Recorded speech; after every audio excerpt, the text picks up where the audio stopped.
My Subaru picked the absolute worst moment to die, leaving me stranded right in front of the gleaming glass facade of Lockmont Plaza.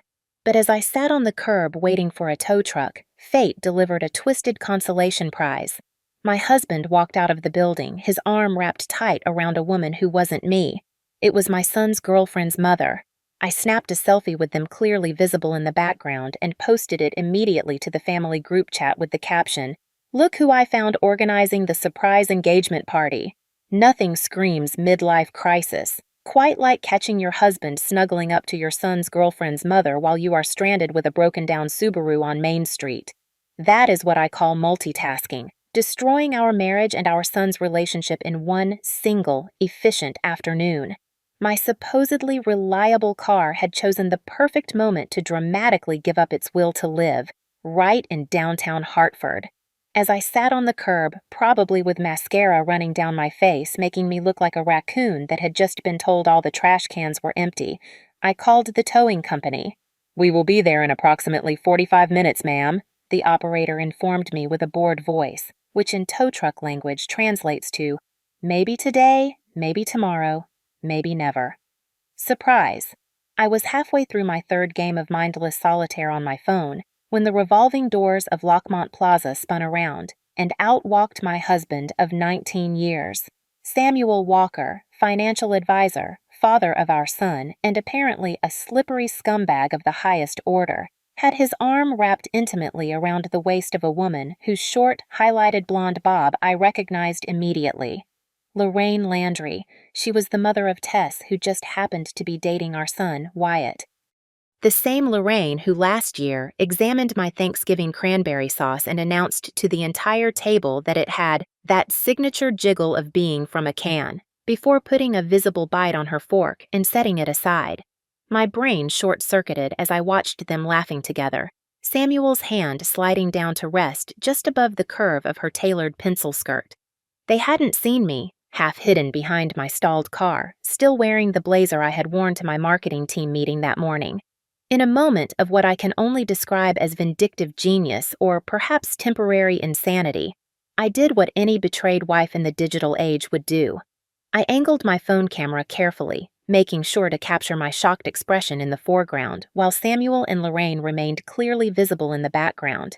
I added a filter to hide my runny mascara and sent it to our family group chat. For context, there was no engagement. My 18-year-old son Wyatt and his girlfriend Tess were college freshmen who had been dating for barely 8 months, but that didn't stop my message from causing an immediate digital earthquake. My phone exploded with notifications. Wyatt sent 17 question marks in a row, followed by, "What engagement?" My mother-in-law, Beverly, called 3 times in a row. Samuel's sister, Denise, who had always suspected her brother was too charming for his own good, sent a simple text. I knew it. While my phone vibrated almost enough to fall off the curb, I watched as Samuel and Lorraine finally noticed my message. Their faces went from laughter to horror in a synchronized display that should qualify them for the Olympics of panic expressions. Samuel's phone appeared in his hand instantly. I declined his call with a swipe of my finger that felt more satisfying than any stress ball I had ever squeezed. Lorraine was also typing frantically on her phone, probably trying to explain to her daughter why she was wrapped around her boyfriend's father like a cashmere scarf on a cold New England day. I stood up, brushed off my pants, and walked over to them with the calm of a woman who had just set fire to her life and was actually enjoying the heat. "Shirley," Samuel's voice cracked like he was 13 years old again. "This isn't what it looks like," I finished for him, enjoying watching his Adam's apple bob up and down nervously. "Of course not. It never is it?" Lorraine took a step forward, her Botox-loaded forehead trying unsuccessfully to form a worry line.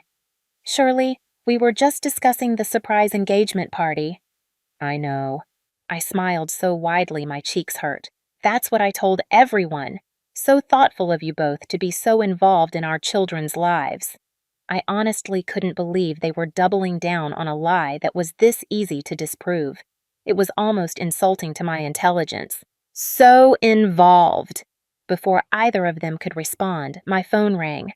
It was Tess calling. I answered and put it on speaker. "Mrs. Walker, is Wyatt going to ask me to marry him?" Her voice trembled with a mix of confusion and excitement. "He won't answer my calls, and neither will my mom." "Oh, honey," I intervened, staring directly at Lorraine, whose complexion had gone from a golden spray tan to a ghostly white. "Why don't you ask your mother? She is right here with me and your future father-in-law." I held the phone out. Lorraine looked at it as if I were offering her a live hand grenade. "Tess, honey," she finally stammered. "There has been a misunderstanding. Mom, what are you doing with Wyatt's dad? I thought you were showing houses in Glastonbury today." Samuel's eyes darted nervously between my face and the phone, his mouth opening and closing like a goldfish that just realized its bowl is actually a blender. "I have to go," I said brightly, ending the call.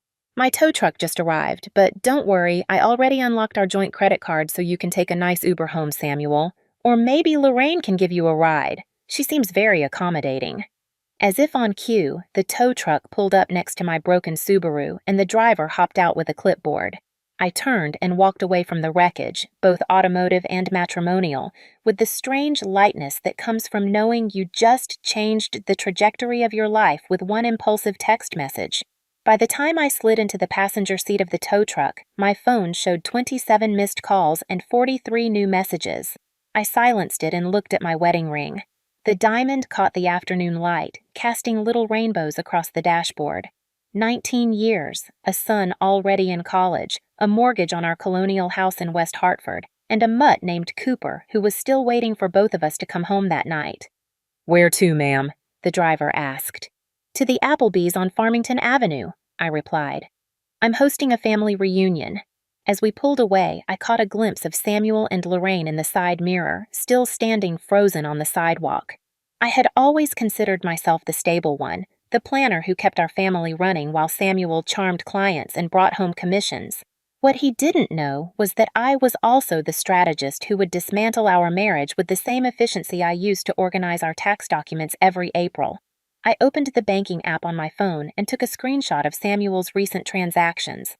$97 at Lamonte Restaurant last Thursday, when he said he was at a client dinner, $312 at Tiffany & Company 3 days ago, and multiple charges at the Hartford Grand Hotel, conveniently located in, guess where, Lockmont Plaza. "Checkmate, Samuel," I murmured, forwarding the screenshots to my personal email as the first additions to what would soon become my divorce file. The driver looked at me in the rearview mirror. "Tough day?" I chuckled, feeling the hysterical edge in my laugh, but not caring. "Let's just say I'm having an unexpected career change, from marketing manager to private investigator and divorce plaintiff, all in one afternoon. And the scariest part is, I couldn't wait to see what happened next." The hostess at Applebee's looked at me like I had asked for a table at Le Bernardin when I requested a private spot, preferably with good acoustics for an emotional breakdown. We have a booth in the corner," she offered, spinning a laminated menu nervously. "Perfect. I'll need seating for 6 unlimited mozzarella sticks and your strongest non-alcoholic drink, because I am about to orchestrate the suburban equivalent of the Red Wedding from Game of Thrones." I smiled sweetly. "Just with less bloodshed and more passive-aggressive comments about who gets the KitchenAid mixer." I settled into the vinyl booth and started organizing the evidence like a prosecutor preparing for the career-defining case. Bank statements, hotel receipts, and screenshots of texts I had pulled from our shared iPad. Samuel never quite grasped that the cloud synced everything. For a financial advisor, he was remarkably dense about digital footprints. My phone rang again. Wyatt. "Mom, what is going on? Dad isn't answering. Tess is crying, and Grandma Beverly keeps asking if she needs to buy a mother of the groom dress." "Honey," I said calmly, "your father and Tess's mother have been playing a grown-up version of 7 Minutes in Heaven for what appears to be several months. There is no engagement party. That was just my creative way of exposing their little mess to the entire family WhatsApp at once. Very efficient, don't you think?" Silence. Then, "Are you having a nervous breakdown? Should I call someone?" "I already did. I invited your father, Tess, her mother, Aunt Denise, and your grandmother to Applebee's at 5:30. You should come too. I ordered those spiral fries you like." I paused. "And honey, this isn't a nervous breakdown. It's a strategic dismantling of 19 years of lies with a side of ranch dressing. Wyatt arrived first, sliding into the booth with the shell-shocked expression of someone whose parents and girlfriend's mother had just detonated his entire concept of family. He had driven straight from the Yukon campus, still wearing his university hoodie. "Mom, please tell me this is some weird midlife crisis prank." I slid my phone across the table, open to a gallery of evidence I had labeled "Reasons Mom and Dad Are Getting Divorced." Wyatt scrolled through them, his face cycling through disbelief, disgust, and finally that distinctively teenage look that says, "My parents are not just embarrassing, but apparently complete train wrecks as human beings." "Dad has been sleeping with Tess's mom? Since when?" he finally managed to say. "Based on the credit card evidence, at least 6 months. Remember when he suddenly started wearing that cologne that smells like a lumberjack dipped in vanilla extract? That was your first clue." Wyatt dropped his head into his hands. "Is this going to destroy Tess?" "Actually," I said, sipping my virgin strawberry daiquiri, "I think it's going to make Thanksgiving a lot less awkward. No more pretending I like Lorraine's dry turkey and her critical comments about my cranberry sauce." The restaurant door opened and Tess walked in, her blonde hair pulled back in a messy ponytail and eyes red-rimmed. She saw us and rushed over, sitting next to Wyatt. "Mrs. Walker, please, under the circumstances, call me Shirley." "Shirley," she corrected, voice cracking. "My mom says there is a misunderstanding, that she and her husband, Mr. Walker, were conspiring behind our backs to make inappropriate life decisions that affect us all." "Yes, that part is correct." I passed her a mozzarella stick. "Comfort food helps. Trust me." Tess took it distractedly. "But they say they weren't, you know, auditioning for a spot on a reality show called The Most Shameless People in Hartford," I completed. "Let's wait for them to arrive so they can explain exactly what my husband's credit card was doing at the Hartford Grand Hotel 7 times in the last month." The door opened again and Samuel and Lorraine walked in, looking like 2 people marching toward their own execution. Behind them trailed my sister-in-law, Denise, whose look of barely contained glee suggested she had been waiting 19 years for her brother to screw up enough to justify a full family tribunal. "Where is Beverly?" I asked cheerfully as they approached. "Mom is on her way," Samuel muttered, sitting awkwardly in the booth, keeping maximum distance from both me and Lorraine. "Shirley, this is completely—" "If you say, 'It isn't what it looks like' one more time, Samuel, I swear I will recite your credit card statement from memory in front of your son." I smiled radiantly at our waitress, who was hovering nearby. "Could we get another round of mozzarella sticks? We are celebrating my husband's recent promotion to community homewrecker." The waitress retreated faster than Samuel's hairline had in his 30s. Lorraine cleared her throat. "Shirley, what happened today was an unfortunate coincidence. Samuel and I met to discuss real estate." "Ah, yes," I offered. "Let me guess. You were showing him properties with particularly sturdy bedroom furniture?" Tess made a choked sound. Wyatt looked like he wanted to crawl under the table. "Mom," Samuel said, addressing Tess, "maybe we should discuss this in private." "Oh, no," I interjected. "If I have learned anything today, it is that privacy is overrated." "Like your marriage vows, apparently." Denise snorted, earning glares from both Samuel and Lorraine. "I just want to understand," Tess said quietly. "How long has this been going on?" Before either of them could answer, I pulled out a manila folder. "According to my investigation, which took me 20 minutes using our shared accounts, Samuel, you really should improve your password security. Approximately 6 months. That coincides with the finalization of Lorraine's divorce from Jeffrey in April, doesn't it?" Samuel's face went from pale to crimson. "Have you been investigating me?" "No, I have been planning our anniversary trip to Vermont. Of course I have been investigating you. What did you expect me to do after catching you making out with our son's girlfriend's mother?" Beverly chose that moment to make her entrance.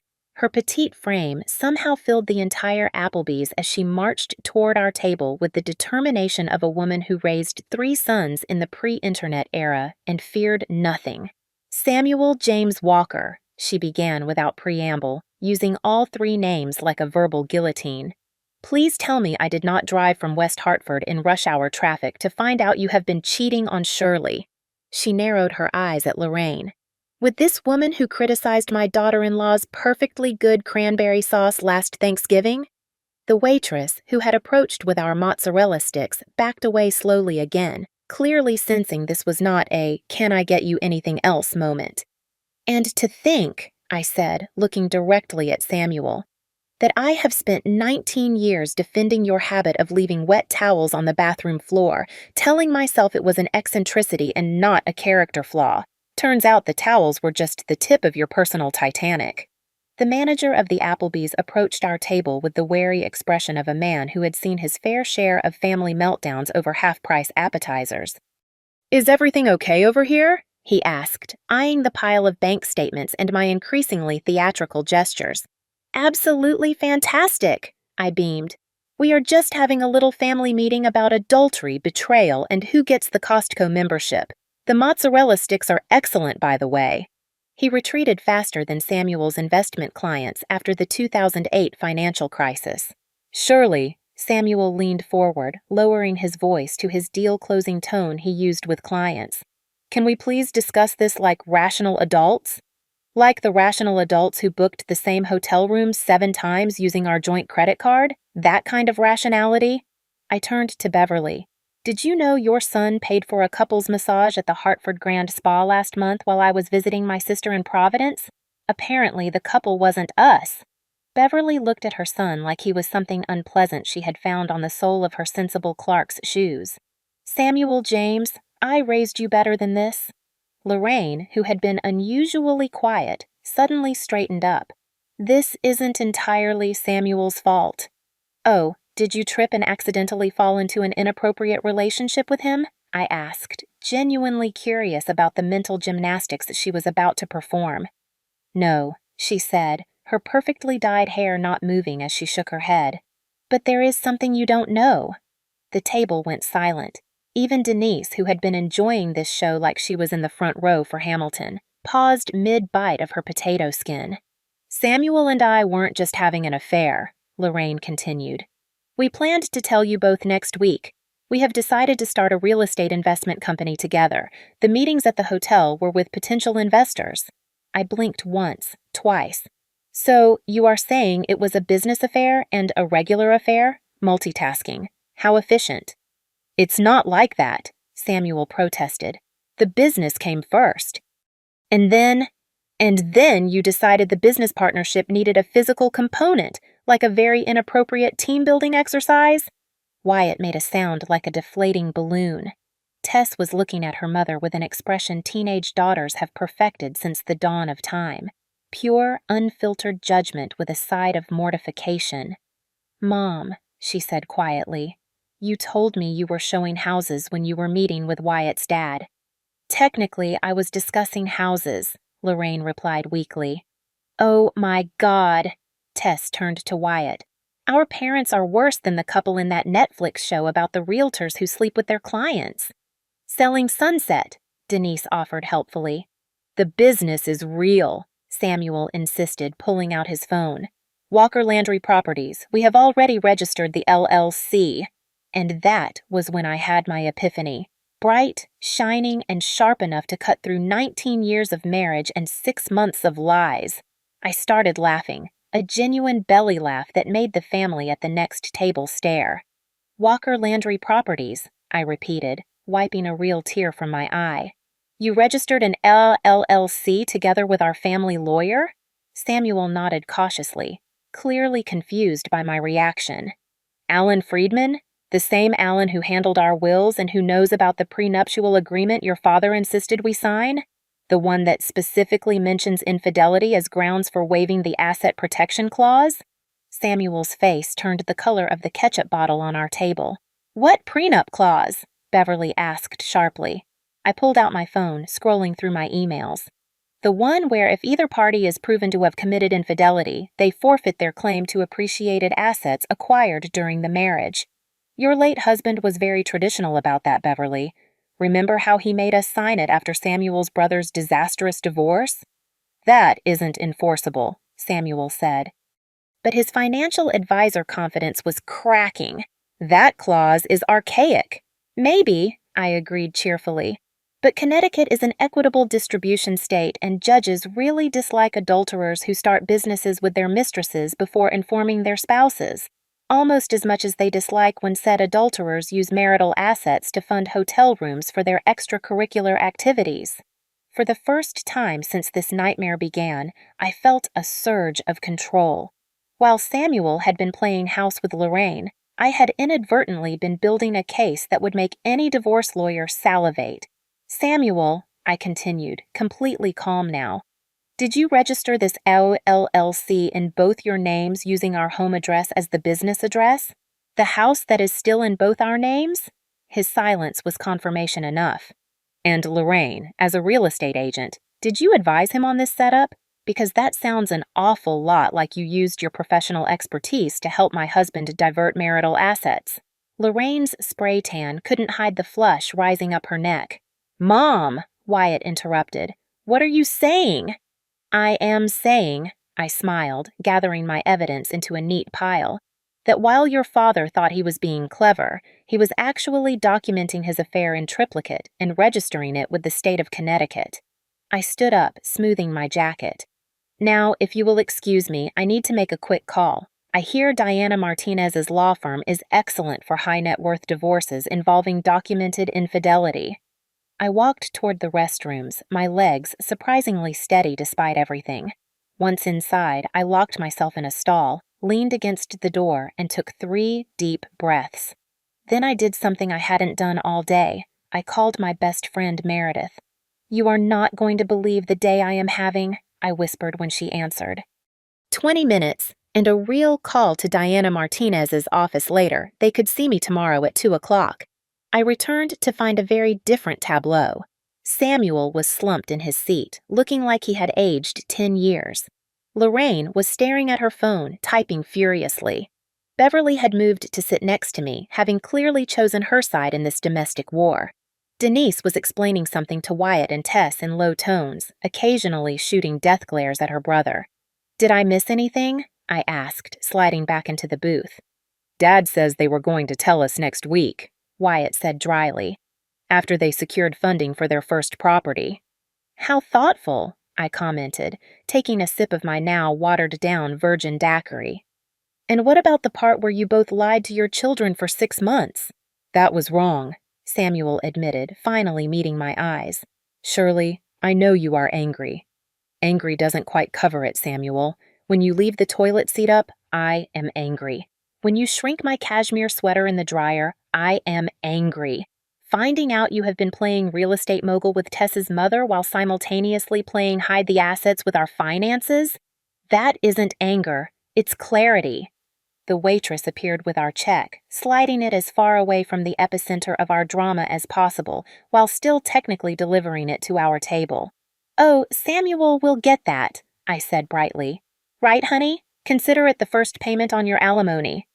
2 weeks later, I was sitting across from Diana Martinez in her sleek downtown Hartford office, watching her perfectly manicured fingers scroll through Samuel's financial records on her tablet.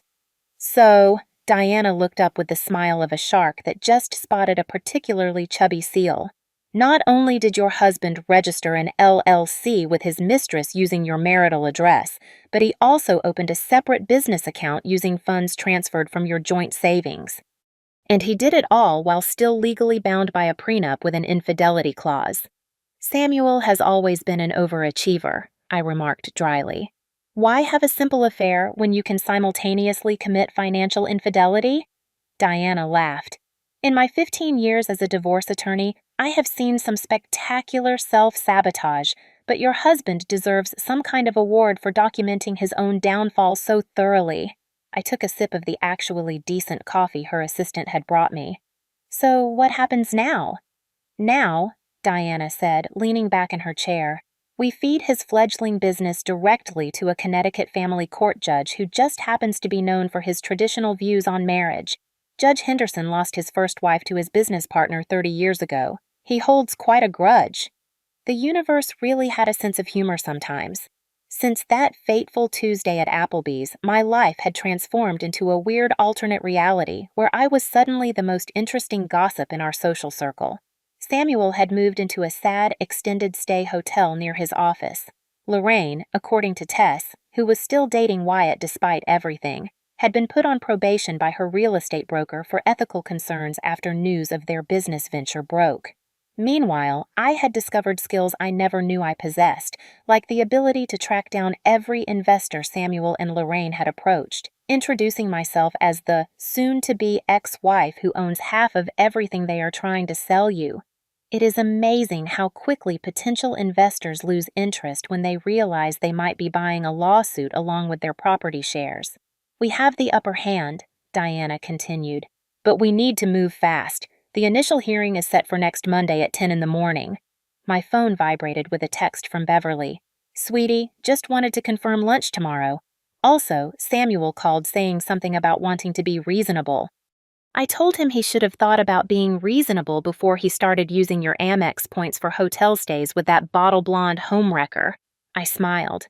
Having your mother-in-law firmly on your side during a divorce was like having a general defect to your army with all the enemy's battle plans. Diana, how would you feel about offering a settlement? I asked. A very heavily weighted one, of course. Normally, I would say let's go for the jugular, she replied. But a quick settlement would save you months of stress and legal fees.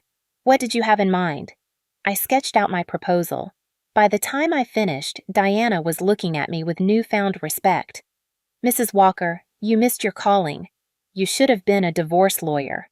I spent 19 years married to a financial advisor. I learned a thing or two about leveraging assets. 2 days later, we were sitting in a conference room at Diana's office. Me, Samuel, and his lawyer, a nervous young man who kept looking at Diana like she might bite him, which, professionally speaking, she absolutely would. Let's be clear, Diana began. We have documented proof of infidelity, misuse of marital assets, and attempted diversion of funds. In Connecticut, that is the trifecta of you are screwed in divorce court. Samuel's lawyer shuffled his papers. My client is willing to offer a fair division of... We aren't here for your offer, I interrupted. We are here for you to accept ours. Diana slid the proposal across the table. I watched Samuel's face as he read it. Confusion, then shock, then indignation, and then the slow, dawning realization that he had zero leverage. This is highway robbery, he sputtered. You want the house, 70% of our investments, full ownership of my retirement accounts, and the Subaru? The Subaru that broke down and exposed your affair? It seems fitting. Consider it karma with a warranty. And what am I supposed to get exactly? He demanded. Freedom from the consequences of the prenup you activated, which would actually leave you with significantly less, Diana replied smoothly. Plus, Mrs. Walker is generously allowing you to keep your clothes, your golf clubs, and whatever business contacts you haven't alienated yet by trying to start a company with your mistress. Samuel turned to me, desperation plain on his face. Surely, we were together 19 years. Does that count for nothing? It counted for everything, Samuel. That is why I am letting you keep Cooper every other weekend. Our dog still loves you, which says more about his loyalty than yours. Later that night, as I recounted the details to Wyatt over dinner at the Cheesecake Factory, his choice, not mine. Apparently, emotional trauma requires oversized portions and a 14-page menu. He shook his head in disbelief. So Dad basically has to start over at 45? He will survive, I assured him, spearing a piece of avocado egg roll. The agreement lets him keep his job and his client list. He just can't access the fruits of our joint labor that he was so willing to casually share with Lorraine. Wyatt frowned. Tess told me they dissolved their business partnership. Apparently, none of the investors want to touch them now. How tragic, I said, not bothering to hide my smirk. Who could have predicted that a business built on deception might face trust issues? Mom, you didn't. I may have sent a few emails, I admitted, simply introducing myself as the legal co-owner of half his potential business assets. Pure courtesy, really. Wyatt looked torn between horror and reluctant admiration. Remind me never to cross you. Wise choice. I raised a smart boy. I patted his hand. Speaking of Tess, how are things with you two? Weird, but okay. We have bonded over having the most embarrassing parents in Connecticut. Actually, she is coming over later. We are thinking of starting a support group. My parents tried to be the Brady Bunch, surviving family merger disasters. As we finished dinner, my phone lit up with a text from Samuel. Papers signed. Diana filing tomorrow. For what it's worth, I'm sorry. 19 years reduced to a text message apology. When I got home, I walked through the house that was now officially mine and mine alone. I poured myself a glass of the expensive Cabernet Samuel had been saving for a special occasion, kicked off my shoes, and settled onto the sofa. Cooper hopped up beside me, resting his heavy head in my lap with a contented sigh. Just you and me now, Coop, I scratched behind his ears. Well, except for the weekends when you have to pretend to be happy to see your dad while he feeds you those awful processed treats. My phone buzzed again. A text from Meredith. Divorce papers filed. Time to celebrate. The girls and I are taking you out Saturday. No excuses. Attached was a photo of a cocktail menu from the newest rooftop bar in Hartford with Shirley's Freedom Tour written across the top in Meredith's loopy handwriting. I took another sip of Samuel's special occasion wine. It tasted like victory. Slightly bitter, unexpectedly complex, but ultimately satisfying. 6 months after my Subaru died a hero's death exposing my husband's affair, I sat on my patio. Yes, my patio now, hosting a barbecue to reclaim my life.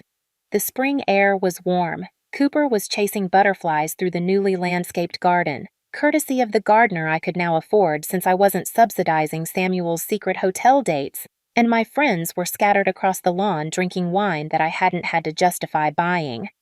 To Shirley, Meredith raised her glass, who turned lemons into a margarita, garnished it with her ex-husband's tears, and is now serving them at her own victory party. Everyone cheered.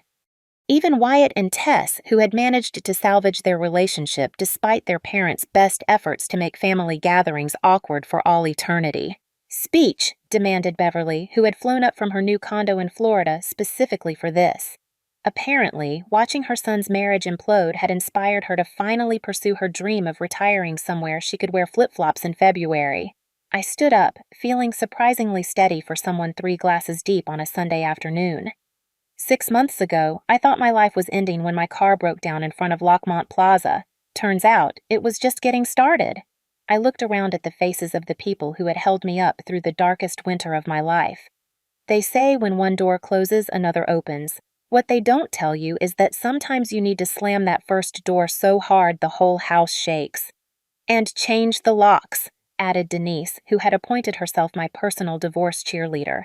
The interesting thing about betrayal, I continued, swirling my wine thoughtfully, is how it forces you to confront who you really are.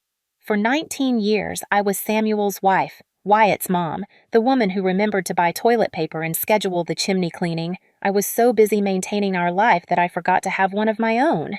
I gestured toward the newly painted blue front door of my house, a color Samuel had always vetoed as too coastal for our traditional colonial. Now, I am just Shirley. Shirley who painted her front door Mediterranean blue because she felt like it. Shirley who booked a solo trip to Portugal for her birthday. Shirley who finally signed up for those pottery classes she has been talking about since 2015. Shirley who crushed her ex-husband in divorce court, Meredith interrupted. Well, yes, that too, I laughed. But weirdly, that isn't the victory that matters most. I looked at Wyatt, who was watching me with a mix of pride and slight embarrassment. How all sons view their parents when they get reflective in front of an audience. The real victory wasn't getting the house or the investments. It was finding out that I am actually pretty damn good at crisis management and that I make much better financial decisions than my certified financial advisor ex-husband, which is both ironic and oddly satisfying. As if on cue, my phone buzzed with a text from Samuel. Cooper left his heart medication at my place, dropping it off tomorrow. Samuel was now living in a modest apartment across town, driving a used Hyundai and dating a pharmaceutical rep named Kimberly, who, by Wyatt's reluctant admission, was actually quite nice and didn't criticize anyone's cranberry sauce. Lorraine had fared worse. Her real estate broker had quietly asked her to join a different agency, citing reputation concerns. She had moved to Glastonbury to restart her career, which conveniently placed her in a different school district from where other moms had started calling her the homewrecker, and not because of her sledgehammer skills during renovations. Tess had forgiven her mother, but with the kind of conditional teenage forgiveness that came with frequent reminders of her transgression. Remember when you almost ruined my relationship by sleeping with my boyfriend's dad? Had apparently become Tess's go-to response whenever Lorraine asked her to clean her room. I have learned a few things in these last 6 months, I said, raising my glass again. First, always check your joint credit card statements. Second, prenups are worth their weight in gold. And third, there is nothing like the clarity that comes from watching your husband walk out of a hotel with your son's girlfriend's mother. To clarity, Beverly toasted with the enthusiasm of someone who had also discovered freedom after decades of compromise. Later, as the party wound down and guests left with leftover cupcakes and slightly tipsy hugs, Wyatt helped me clean up. "You are different now, Mom," he observed, rinsing a wine glass. "Different bad or different good?" "Different good," he decided. "You laugh more. Even when you were mad at Dad, you seemed more, I don't know, alive." "Turns out righteous indignation is quite energizing," I said, bumping him with my hip. "How are things with you and Tess, really?" "Still surviving the parental debacle. We see it as an elaborate stress test for our relationship. If we can get through family dinners where her mom once dated my dad, we can get through anything." "That is a healthy perspective. Plus," he added with a grin, "it makes for a killer college application essay. How I survived my parents' midlife crisis and found inner strength." As Wyatt headed back to campus that night, I settled onto my patio with Cooper and one final glass of wine. The sunset was painting the sky in streaks of pink and gold, a watercolor ending to a day that felt significant in ways I couldn't quite articulate. My phone chimed with a notification, a memory from 1 year ago. A photo of Samuel and me at some charity gala, smiling with the practiced ease of a long-married couple. I barely recognized that woman with her careful makeup and cautious smile. "Here is to automotive failures," I toasted the empty garden. "The unexpected catalyst for finding myself at 42. Cooper barked in agreement, loyal as ever to whoever was holding the cheese. Life 2.0, as Meredith had christened it, was turning out to be an interesting upgrade. Not bug-free, certainly, but with features I never knew I wanted until I had them. As I sat there under the darkening sky, I realized that dignity isn't just about holding your head high when things fall apart. It's about knowing when to stop trying to glue the pieces back together. We spend so much time fearing the wreck that we forget we are the ones behind the wheel, capable of driving away from the crash site whenever we choose.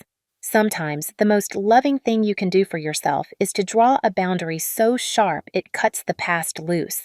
And while karma might be the universe's way of balancing the books, there is no harm in giving it a little nudge with a good lawyer and a screenshot. This is a work of fiction, of course, but let's just say the emotions are very, very real.